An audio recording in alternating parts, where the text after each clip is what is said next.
What is up guys, this is Zypha here, welcome back to my channel. So in today's video, as you can tell, we are playing Five Nights at Freddy's.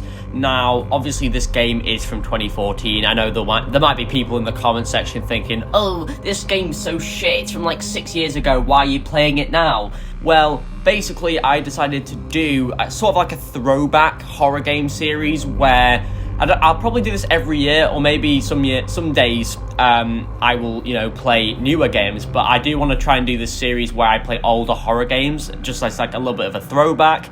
And mainly because I really like Five Nights at Freddy's. It's very influential on my childhood, and I was obsessed with it in 2014 and 15. So yeah, I decided it would be good for a series on my channel, considering it is nearly Halloween. Each night I should say, I might make into one video, so every night equals one video. So you might see about 5 videos on this, unless I do like custom nights and I do like 6 or 7, if I go up to night 6 or 7. But it says I'm on night 3 because I tried to record this before, but my bitrate was fucking horrible. Like the recording settings I had on OBS were awful. So we're going to start a new game. Freddy Fazbear's Pizza, help wanted. Family Pizzeria looking for security guard to work the night shift, 12 AM to 6 AM. Didn't get to read all that, but it's fine. I already know how the game works. But yeah, 12 AM, first night. Let's go. I am actually recording this on my laptop, believe it or not. I know a lot of you might be sat there thinking, what? You're recording this on a laptop? How you managed to play the game without it crashing? Because obviously on laptops, they are very low end, and the CPU's really bad on laptops. So yeah, it's kind of surprising. But yeah, I'm going to let you guys hear the phone call, guys. I'm not going to speak over it.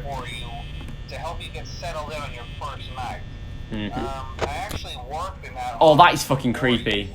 Look at all the masks, guys. They're all looking at me. Spooky. I'll go back in there now, look. Oh, if I come off. See, they're looking away. Weird. Really weird. Okay, let's see. First, there's an introductory greeting from the company that I'm supposed to read. It's kind of a legal thing, Kind of a legal thing. Pizza, a magical place for kids and grown-ups alike. Magical? You don't say. Very magical. Is not responsible for damage to property or person. Upon discovering that damage or death has occurred, a missing person report will be filed within 90 days, or as soon as property and premises have been thoroughly cleaned and bleached and the carpets have been replaced. Blah, blah, blah. Blah, blah, blah. That might sound bad, I know, but there's really nothing to worry about. You sure? The animatronic characters Nothing. Here Nothing to worry about. a bit quirky at night, but Quirky? No. If I were forced to sing those same stupid songs for 20 years and I never got a bath, I'd probably be a bit irritable at night too. So remember, these characters hold a special place in the hearts of children, and we need to show them a little respect, right? Alright, yep. Show some respect. The characters do tend to wander a bit. They're left in some kind of free roaming mode at night. Pre-roaming, that. About their servos locking up if they get turned off for too long. They used to be allowed to walk around during the day too, but then there was the bite of 87. Bite of 87. Yeah, I heard about that. Oh!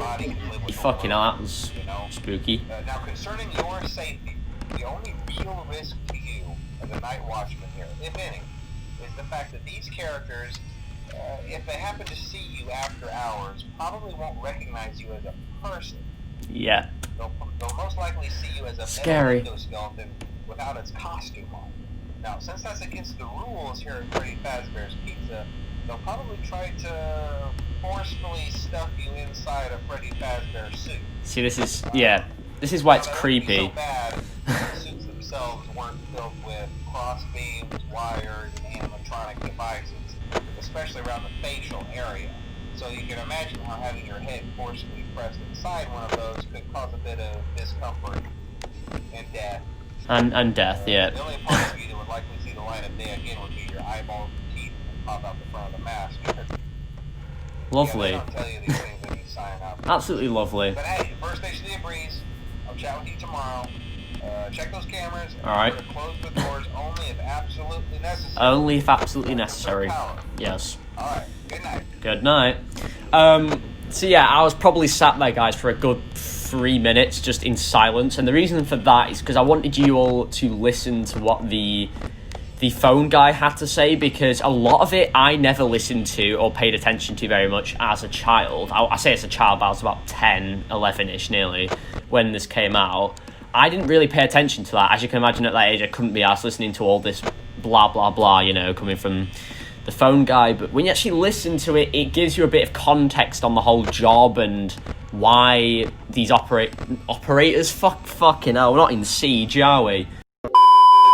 But anyway, yeah, like I was trying to say, I didn't understand why the animatronics forced you into outfits. I thought they just did it because they were evil or something.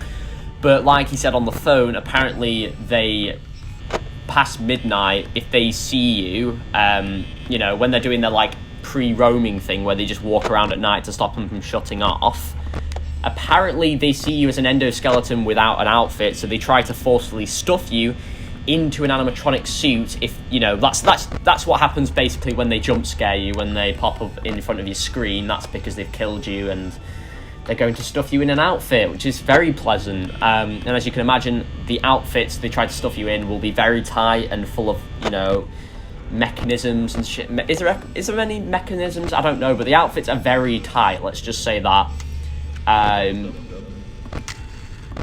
But yeah, there is a lot of creepy backstory to this game, which I never paid attention to when I first played this back in 2014. But when you actually grow up a bit and you sort of play the game again like I'm doing now, you know, after 6 years, I have obviously played this in 2015, so I want to say 5 years since I've officially played it. But the more you play it, you actually start to pick up on these things, and I'm like, damn, that's actually kind of creepy. And it really does add to the game quite a bit. It makes it a lot more scarier than just what you see in front of you if you actually look at the kind of the story behind how the game works and the backstory. That is fucking terrifying. What the hell? Hi Bonnie. She decided to kiss the camera. Cheers for that. But yeah, I think this would have been a lot more entertaining, personally, if there was a webcam. Just because you get to see my kind of raw reactions when playing. As you can see, the masks are staring at me again. That is definitely not creepy at all. But it does really add to the game a bit more if you have that kind of, you know, interaction with your audience with a webcam. But as you may know, I have not done a face reveal yet. Not that you probably care to see what I look like, but I plan to do one when I hit around 1,000 subs, which is probably never going to happen, but we'll have to see how far that goes. And then I'll probably do a face reveal. So yes, I am aware it'll probably make the videos a lot more entertaining, or just other games I might play in general. It'll make them a lot more interesting if it's not just voiceover gameplay. But hopefully you guys enjoy this series, because I'm really enjoying making it. I really like this game. I know there's some people who don't like it, not going to name anyone, but some people have told me, oh, it's fucking awful. I don't know how anyone can say this game's awful. It's really good, in my opinion. A very good indie horror game, in my opinion. But yeah, we are only 2 hours off from 6 AM, so basically the first night isn't far from being over. Jesus Christ, right, Bonnie's right next to our door, basically.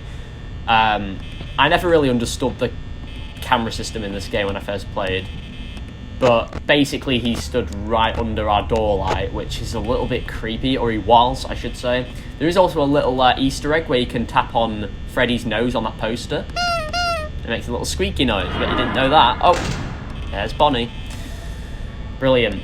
I also, what I commonly do when playing this game, I refer to Bonnie as if she is a male animatronic when it's a female animatronic. That's always confused me, to be honest, because they look like they wouldn't have... Well, Chica, I don't know. I feel like with Chica, it looks like a female kind of animatronic, but the other ones I just don't really... I just look at the rest of them as males. But apparently Bonnie is a female animatronic, which is something I didn't know until about 4 years ago, so that just shows how retarded I am. But yeah, Freddy hardly moves off the stage, so that doesn't surprise me he hasn't moved. Foxy, thankfully, is still behind his curtain. If he came out, I'd be fucking terrified, because he's probably like one of the most creepiest he's probably the creepiest animatronic out of all of them in this game, at least. I think in the second game, the scariest has probably got to be like Marionette. I want to say it's probably Marionette, yeah, in the second game. I only actually played up to the third game, and then the fourth game I never really played it much because I didn't have the guts to play it. I thought it was too creepy, which it was. It was fucking terrifying. The animatronics are no longer in that game in a pizzeria. They are then in your house. Well, you're inside a house that's meant to be your house, and they're literally in there with razor-sharp teeth and red eyes with like wires hanging out of them and everything. They're basically completely dismantled, and it's just very scary, that game. So maybe I'll play that at some point. But yeah, we have reached 6 a.m. Thank God. Right. Yay. So that's the first night over. Problem is with this game, there is no menu you can go to in-game. So that being said, basically it'll start night 2, but hopefully you guys enjoyed this video. I will be pre-recording all of these, but hopefully you enjoyed. Be sure to smash the like button if you enjoyed the video so far. Also, if you enjoyed the video, smash the like button down below. Also, subscribe to the channel if you haven't already, as it's completely free and really helps me out in the long run. And also, don't forget to click the bell icon right next to the subscribe button to stay notified for every single upload on my channel. And other than that, thank you all so much for watching, and I shall see you guys in part 2. Goodbye.